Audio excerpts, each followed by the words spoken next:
భద్రాద్రి కొత్తగూడెం జిల్లా భద్రాచలం చెక్పోస్టు సమీపంలో ఉన్న శిశుగృహంలోని చిన్నారులను ఎత్తుకొని ముద్దులాడి పిల్లల కోసం సిబ్బంది చేస్తున్న సాపర్యలు అడిగి తెలుసుకొని ఏదైనా సమస్యలు ఉంటే వెంటనే తన దృష్టికి తీసుకుని రావాలని సూచించిన జిల్లా కలెక్టర్ జితేష్ వి పాటిల్ భద్రాచలం ఐటీడీఏ కార్యాలయంలో సమీక్షా సమావేశం ఏర్పాటు చేసిన సందర్భంగా కలెక్టర్ జితేష్ వి పాటిల్ భద్రాచలం వస్తూ బ్రిడ్జి సెంటర్లో ఉన్న శిశుగృహాన్ని ఆకస్మికంగా తనిఖీ చేశారు. కలెక్టర్ శిశుగృహాల్లో ఉన్న చిన్నారులను ఎత్తుకొని ముద్దులాడి పిల్లల కోసం సిబ్బంది చేస్తున్న సాపర్యలు అడిగి తెలుసుకొని పిల్లల కోసం పాలు, ఆరోగ్యానికి సంబంధించిన ఏమి కావాలన్నా వెంటనే తన దృష్టికి తీసుకురావాలని కోరారు. కాసేపు పిల్లలని పలకరించి ముద్దులాడి సంతోషపడ్డారు. పిల్లల విషయంలో సహాయం కోసం అన్ని వేళలా అందుబాటులో ఉంటానని సిబ్బందికి చెప్పారు జిల్లా కలెక్టర్.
మంచి మీరు బాగా చేస్తున్నారు.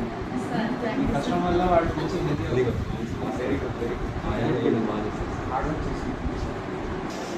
బాగా మాట్లాడతారు చేయరు అట్లా ఆడిస్తా ఉంటారు సార్. ఏముంది నమస్తే పెట్టాలి సార్. ఎలిఫెంటా?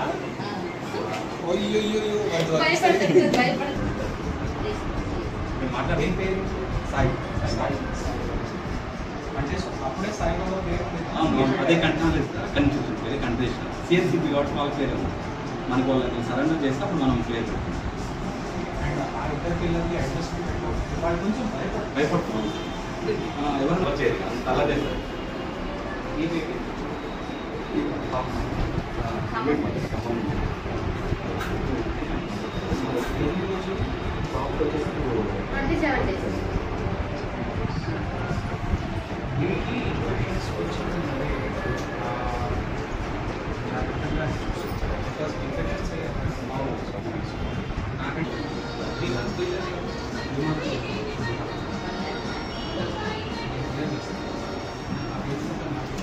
బిల్స్ క్లియర్ చేసుకుంటే మీకు నెల అడ్వాన్స్ కూడా ఇస్తాం.